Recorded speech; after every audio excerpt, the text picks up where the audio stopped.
이에 다윗이 자기 옷을 잡아 찢음에 함께 있는 모든 사람도 그리하고 사울과 그의 아들 요나단과 여호와의 백성과 이스라엘 족속이 칼의 죽음으로 말미암아 저녁 때까지 슬퍼하여 울며 금식하니라. 다윗이 그 소식을 전한 청년에게 묻되 너는 어디 사람이냐? 대답하되 나는 아말렉 사람 곧 외국인의 아들이니이다 하니 다윗이 그에게 이르되 내가 어찌하여 손을 들어 여호와의 기름 부음 받은 자 죽이기를 두려워하지 아니하였느냐 하고 다윗이 청년 중 한 사람을 불러 이르되 가까이 가서 그를 죽이라 하매 그가 치매 곧 죽으니라. 다윗이 그에게 이르기를 내 피가 내 머리로 돌아갈지어다. 내 입이 내게 대하여 증언하기를 내가 여호와의 기름 부음 받은 자를 죽였노라 함이니라 하였더라. 아멘. 영국의 종교개혁사를 썼던 영국의 역사학자인 버네트는 집에서 포기한 방탕한 아들이 있었습니다. 어느 날 이 아들이 집에서 골똘히 뭔가 고민하고 있어서 아버지가 물어봅니다. 애야, 너 뭘 생각하고 있니? 그랬더니 아버지가 지었던 역사, 종교개혁사부터 중요한 일을 고민하고 있습니다. 그게 뭐냐? 그랬더니 이 아들이 한 말이 바로 제 자신을 개혁하는 것입니다. 그렇게 이야기했어요. 이분이 나중에 영국의 유명한 법률가인 토머스 버네트라고 하는 분입니다. 인생에서 가장 위대하고 중요한 변화가 있다면 바로 내 자신의 변화입니다. 상대방을 변화시키기 전에 내 자신이 변화되어야 됩니다. 많은 사람들이 상대방이 변화되길 원합니다. 상황이, 조건이 변화되길 원합니다. 그런데 정작 자신은 변하려고 하지 않습니다. 그러다 보니까 갈등이 생기게 되는 겁니다. 누군가에 의해서 상처받게 된 것도, 또 마음 아파하는 것도, 소원한 마음 드는 것도 사실은 내가 변화되지 않기 때문에 그렇습니다. 오늘 본문의 배경을 보게 되면 사울왕이 블레셋과의 전쟁에 죽었습니다. 그런데 이 순간 다윗을 추종했던 사람 너무도 기뻐했습니다. 이제 다윗 왕의 장애물이 죽었다. 이제 다윗이 왕이 되기만 하면 승승장구하리라. 그런데 그 사람들의 생각과는 전혀 다르게 다윗은 슬퍼하며 애통합니다. 이 사울이 누굽니까? 십수년 동안 다윗을 어렵게 했던 사람 아닙니까? 다윗의 온수였습니다. 그가 죽게 되면 다윗이 오히려 기뻐할 줄 알았는데 다윗은 눈물을 흘리며 슬퍼하며 그것도 모자라서 금식기도 했습니다. 이런 모습이 하나님 앞에 복을 받는 다윗의 모습이었어요. 우리 모두가 하나님께 복 받길 원하는데 정말로 하나님께 복 받는 사람은 어떤 사람이냐? 오늘 본문의 말씀을 통해 보면 다윗은 하나님의 관점에서 바라보았어요. 할렐루야. 따라서 하나님의 관점에서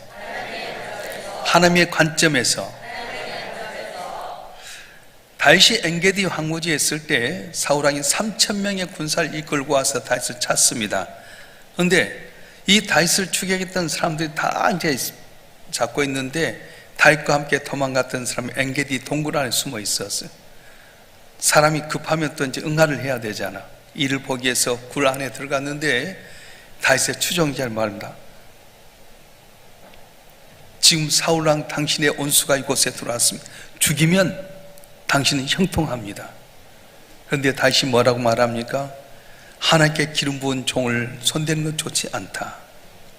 사무엘상 24장 6절을 보면 내가 손을 들어 여호와의 기름 부음 받은 내 주를 치는 것은 여호와께서 금하신 것이니 그렇게 고백했어요.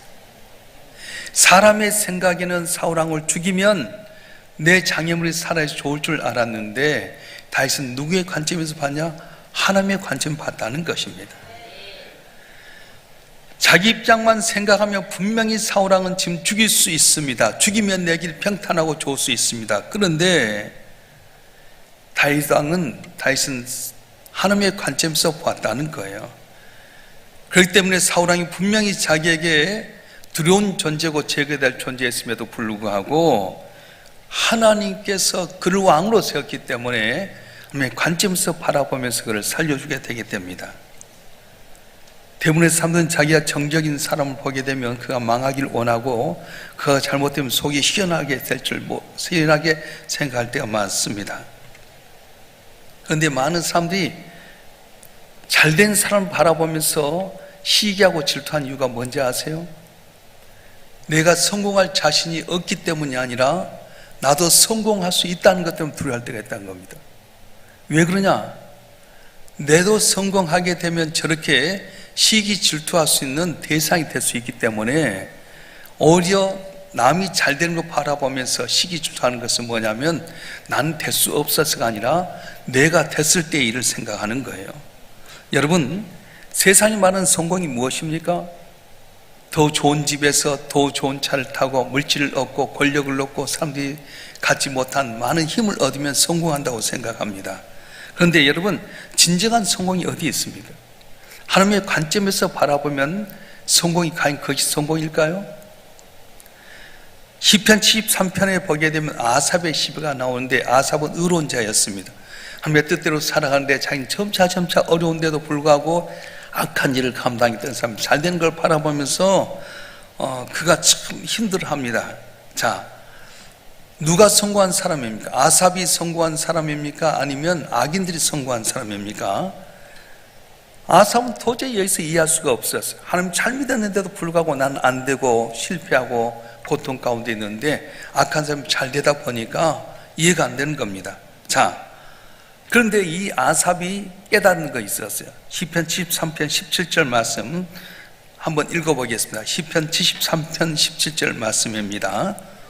자, 제가 읽겠습니다.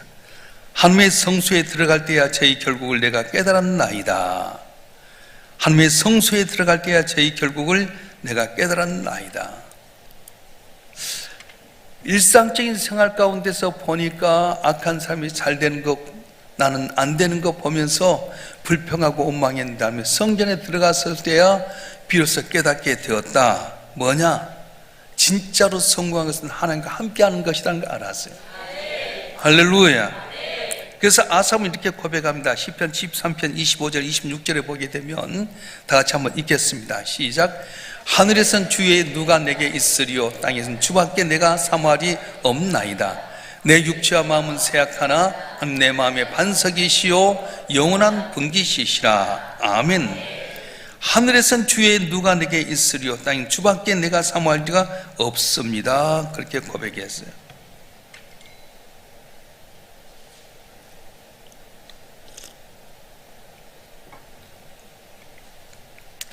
여러분 가운데 이해할 수 없는 일 가운데 있는 분 계십니까? 그래도 하나님과 홀로 있는 시간을 가져보세요. 나를 핍박하고 어렵게 하는 사람들은 승승장구하고 세상 기면 잘 되는 것 같고, 나는 하나님 잘 믿고 하나님 의지한데도 불구하고 길이 안 열려지고 길이 닫혀졌을 때 상황을 바라보고 낙심하지 말고 깊이 한번 묵상해 보세요. 기도의 자리에 한번 나가보세요. 예배 가운데 하나님만 바라보세요. 그러면 놀란함이 은혜가 임하게 돼요. 신앙살 때 수박 거다케식으로 살다 보니까 우리가 몰라서 그러지, 가장 중요한 하나님과 나와의 깊은 만남이 있으면 지금 뭐라고 말씀합니까? 두려워하지 말라는 거예요. 내가 너와 함께 함이니라. 놀라지 말라. 난 네 하나님이 됨이니라. 내가 너를 굳세게 하리라. 참 내가 너를 도와주리라. 참 나 의로 너를 붙들려고 하시는 주님이 여러분 가운데 함께 하셔서 도우시는데 모르니까 낙심하고 절망할 때가 많습니다. 성경에 나온 위대한 선진들을 보게 되면 환경과 조건이 좋아서 잘 된 것 아니었어요. 모세가 애굽의 바로에게 갈 때도 아무것도 없잖아. 지팡이 덜렁 하나 갖고 가는데 내가 너와 함께 하겠다. 너를 위해서 아론 준비했다. 염려하지 말라고 말씀하셨어요. 어떻게 보면 우리가 바로 앞에 가는 것처럼 세상에 엄청난 파도 앞에 갈 때 두렵고 떨리지만 하나님 모든 걸 준비할 줄 믿습니다. 그래서 우리는 언제나 뭘 보든 간에 하나님의 관점에서 보라는 거예요. 제가 어제 새벽에도 말씀드렸습니다만 우리 성상민 안수 집사님이 대장암은 판단받았어요. 혹이 8cm여가지고 세브란스 병원에 가서 수술했습니다. 지금 의료 대란 때문에 많이 복잡한 가운데 수술하고 나서 이제 결과가 나오면 2주가 돼야 될 텐데 1주 만에 결과가 나왔어요. 저한테 전화가 왔어요. 김은하 권사님, 목사님 기쁜 소식이 있어요. 뭐예요? 그랬더니 2주 후에 나온 검사가 나왔는데 1주 만에 나왔는데 의사 선생님이 와서 하는 말이 무슨 이런 일이 있느냐는 거예요. 혹이 8cm면은 적어도 2기, 3기가 되는데 보통 4기라고 하는 온몸에 퍼졌을 때 4기라고 하거든요. 혹이 8cm나 돼, 대장에. 8cm 딱 잘라서 검사해 보니까 림프절에도 전이가 안 되고 일기라는 거예요. 일기는 발견할 수 없는데 혹이 이만한 컸는데도 불구하고 일기에 불과하다는 거예요. 할렐루야. 성상민 집사님 작년에 시온찬양대 대장하고 올해 들어서 사업 때문에 몸이 좀 불편해서 못하겠습니다. 이제 그런 이야기를 했는데, 집사님 사업에 성공하려면 하나님 도와주셔야 됩니다. 하세요. 또 시온찬양대도 몸이 불편해서 안 해요. 하십시오. 내가 죄를 감당하면 주님께 내 문제 해결하십니다. 근데요, 이 소식 듣고 눈물 내가 왈칵 쏟더라. 김은하 권사도 울고 나도 울고, 성상민 집사님 했더니 성상민 집사 이런 일이 없다는 거예요. 내게 고난은 고난이 아닙니다. 이 고난을 통해 살아계신 하나님을 증거하기 위한 계획이 있는데, 이런 상황에 있을 때에 그 때문에 여러분 낙심하지 말고 하나님의 관점에서 바라보게 되면 합력을 세우신 놀라운 기적의 역사를 또 우리 가운데 임할 줄로 믿습니다. 할렐루야. 다시 왜 이렇게 복을 받습니까? 개인적인 입장이 아니라 공동체적인 입장에서 모두를 바라보았어요. 따라서 합시다. 개인적인 입장보다 공동체적인 입장으로, 개인적인 입장보다 공동체적인 입장으로. 개인적으로 볼 때 다윗에게 있어서 사울왕은 온수였습니다. 근데 공동체적인 면에 볼 때는 그 나라의 왕이었습니다. 사울의 죽음이 개인적으로 볼 때는 정말 잘된 일이라고 생각했지만 공동체적인 입장에 보면 왕이 죽었어요. 용사가 죽었어요. 그는 슬퍼했던 겁니다. 우리는 신앙생활을 하면서도 공동체적인 입장을 생각해야 됩니다. 자기 입장에서 바라보면 만족함이 없습니다. 요새 노사의 갈등, 또 의사들이 이렇게 뭐 하고 있는데 어떤 게 과연 옳은 건지 여러분 봐야 되지만, 공동체적인 입장에 바라보면은 좀 그러지 않아요? 노사의 갈등 이해할 수 있어요. 너무 뭐 임금이라든가 환경이 어려워서 데모할 수 있어요. 그런데 전체적인 면에서 바라보면 너무 자기 이익 중심으로 사는 게 좋지 않다는 생각이 들어요. 신앙생활도 마찬가지입니다. 여러분 담임 목사를 위해서 기도할 때 왜 맨날 목사님을 위해서 기도하냐 그렇지 모르지만, 담임 목사가 이 목사가 지쳐버리면 영적인 면에서 좋은 꼴이 안 먹잖아요. 교인도 마찬가지예요. 위임 목사가 영적으로 힘을 얻어서 이런 좋은 꼴을 먹여줄 때 여러분도 힘을 얻게 되고요. 위임 목사도 마찬가지예요. 여러분 한 분 한 분 바라볼 때 고난이 있는 사람을 하나하나 잘 살펴보고 우리 교인들 잘 우리 교육자들이 살펴보게 될 때 거기가 좋아지는 거지 혼자서는 할 수 없다는 거예요. 우리가 생각한 건 IMF 왔을 때 다 잘했으면 나라가 다 어렵게 됐잖아요. 지금 경제가 어려우니까 다 열심히 살아도 다 어렵지 않습니까? 마찬가지입니다. 교회도 영적으로 풍성하게 되면 내 개인이 부족해도 다 복받을 수 있지만은, 교회가 어려우면 내가 잘한다 해도 영적으로 다운되는 거예요. 나라도 마찬가지예요. 여러분 한 번 하면 열심히 살고 노력했음에도 불구하고 나라가 어려우면 나도 저절로 어렵게 됩니다. 그 나라와 민족을 위해서 기도할 이유가 뭐냐? 나라와 민족이 잘 되게 되면 난 자동적으로 업그레이드 되게 되는 거예요. 할렐루야. 자, 여러분 가족도 한번 생각해 보십시오. 가족 가운데 한 사람만 어려움이 있으면 다 문제 있잖아요. 평상시에 부부간에 다툼이 있었어요. 아내 볼 때 아이고 저 애편 내가 음식도 잘 못하고 참 내 마음을 안 들게 한다고. 근데 여러분 아내가 병원에 한번 입원해봐요. 그럼 자기가 당장 가서 혼자 설거지 해야죠, 분리수거 해야지요, 쓰레기는 잔뜩 세우게 되죠, 빨래 해야 되죠. 여러분 아내가 한 일이 얼마나 많은데, 아내하고 다툼하게 될 때 뭐 아내 없으면 좋겠다 천만에 맞았어요. 하나 없으면요 내 생각에는 잘 살 것 같죠? 그렇지 않아요. 하나만 삐딱하면 전체가 어렵게 되게 되는 거예요.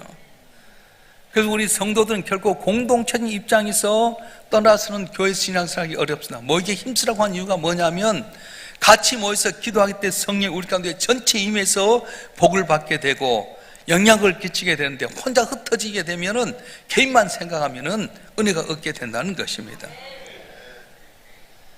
개인의 입장만 내세우면 갈등이 있을 수밖에 없습니다. 공동체 전체를 볼 수 있어야 됩니다. 다른 사람의 불행이 곧 나의 불행이라고 생각하고 그를 같이 기도하고 도와야지 은혜가 있는 거지, 너는 너고 나는 나다, 거기는 힘이 없다는 거예요. 여러분 교회도 여러분 자랑스럽게 생각 자부심을 가지면 여러분도 다 기쁘게 되지만, 교회가 어렵게 되면 여러분도 영적으로 다운됩니다. 나라도 마찬가지예요. 그래서 대통령 위정자를 위해서 기도해야 될 이유가 뭐냐면 그들에게 맡겨진 직무를 감당할 때도 지혜와 명철을 주셔서 잘 이끌어가도록 해야지 끄집어 내린다? 말이 안 돼. 그건 기독교적인 사고가 아니에요. 세워진 대통령, 세워진 시장, 세워진 도지사, 앞장선 일꾼들이 있으면 같이 잘 그가 맡은 직분을 감당할 때 복이 있는 거지 끄집어 내린다고 되는 것도 아니라는 겁니다. 그래서 다윗은 개인적인 면에서 온수 같은 사울이 죽었을 때 기뻐해야 될 텐데 그렇지 않았어요. 전체적인 공동체의 면에서 볼 때 위대한 왕인데, 나를 이끌어갈 왕인데 죽어서 슬퍼하고 애통했던 겁니다. 바른 저와 여러분 한 번에 달처럼 복받기 위해서 하나님의 관점에서 공동체 입장에서 생각하고 신앙생활을 함으로 말미암아 승리하는 여러분 되길 주님으로 축원합니다. 축원합니다. 자, 왜 다시 복을 받느냐면 객관성을 유지했다는 거예요. 따라서 합시다. 객관성을 그걸 유지해야 된다는 거예요.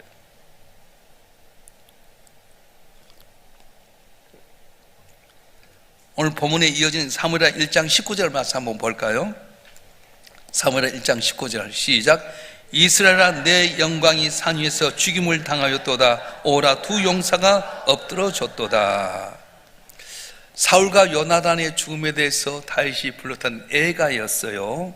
여기서 사울과 요나단은 뭐라고 말합니까? 이스라엘의 영광, 두 용사 그렇게 이야기했습니다.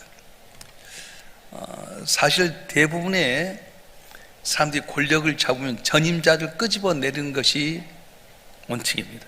왜냐? 전임자가 잘못해야지 자기가 올라가잖아요. 교회도 갈등이 왜냐? 전에 있던 목사님, 올로 목사님이 계신데 전에 있던 목사님 계신데 그걸 끄집어 내려야 잘 될 줄 알아요? 근데 그렇지 않아요. 다윗은 사울과 요나단을 향해서 이스라엘 영광이라고 말합니다. 두 용사라고 말합니다. 비록 사울이 하나님께 범죄했지만은 사울 왕이 없었으면 지금의 이스라엘 존재할 수 없었다 그렇게 생각하면서 사울과 요나단을 객관적으로 인정을 해 주었어요. 신앙생활에서 복받을 수 있는 사람은 어떤 사람이 객관성을 유지하는 겁니다. 주관적인 입장, 내 입장이란 생각한 것이 아니라고 말씀하는 거예요. 자, 만약에 다시 객관적인 입장을 버리고 주관적인 입장만 했다고 생각해 보십시다. 옛날에 사울왕이 자기를 죽이려고 쫓아왔던 그런 모습만 생각한다면은 하나도 나가지 못했어요. 상처받은 심령이 뭘 할 수 있겠습니까? 난 할 수 없어. 난 못해. 머물고 말았을 거예요. 사역에서 쓰는 용어 가운데 엠바이러스란 말이 있어요. 엠바이러스라고 하는 말이 뭐냐면은 어떤 특정의 지도자나 특정의 그룹에 의해서 그 구성원들이 새로운 용기와 힘을 얻는 것을 엠바이러스라고 하는데, 이 N이라고 하는 말은 리드, 다시 말하면 한 공동체의 요인들이 할 수 없다, 못한다 할 때 격려, 할 수 있다, 된다고 하는 것을 이렇게 뿌려주는 거예요.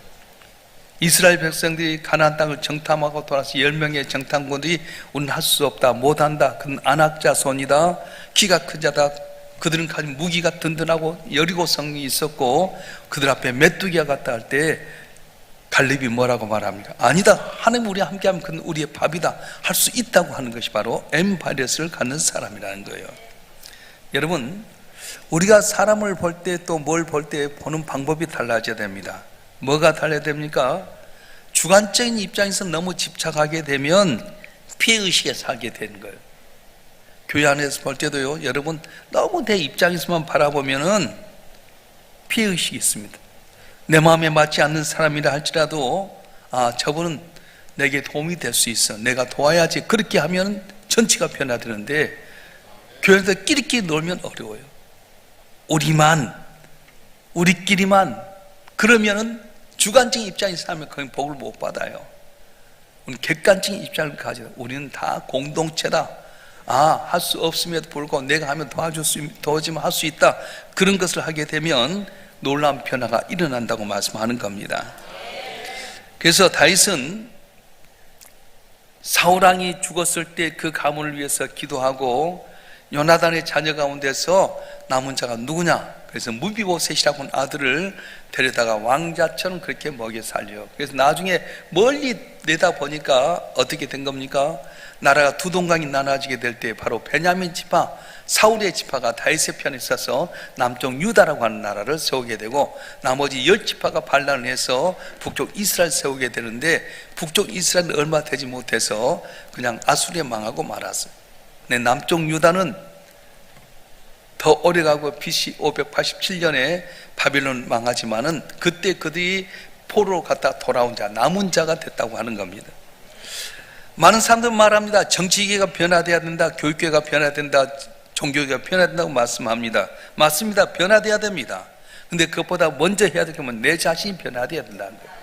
하나님의 관점에서 바라보고 공동체적인 관점에서 바라보고 객관적이면서 바라보게 되면 전체가 다 합력을 세울 수 있는데 너무 자기 주관적인 생각, 개인적인 생각 이것 가운데 살다 보니 어렵게 됐다고 말씀하셨어요.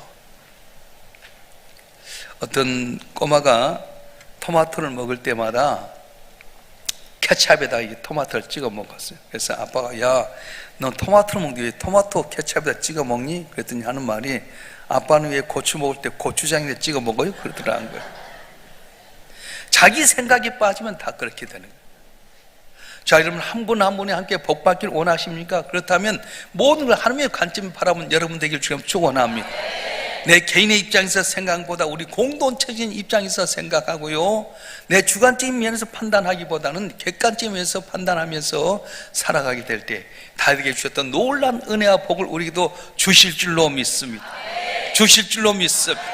이 시간 다 같이 한번 통속 기도하십시다. 교회가 변화되길 원하십니까? 나라가 변화되길 원합니까? 정치, 경제, 사회, 교육이 변화되길 원합니까? 물론 변화돼야 됩니다. 그러나 내가 먼저 변화될 텐데 주여 내게 성령이 역사해 주시옵소서. 하나님의 관점으로 보게 하여 주시옵소서. 공동체적인 관점 그리고 객관적인 관점을 보는 가운데 우리가 다시금 복을 받게 하여 주시옵소서. 여러분 손을 갖고 주여 삼창으로 통속 기도하겠습니다.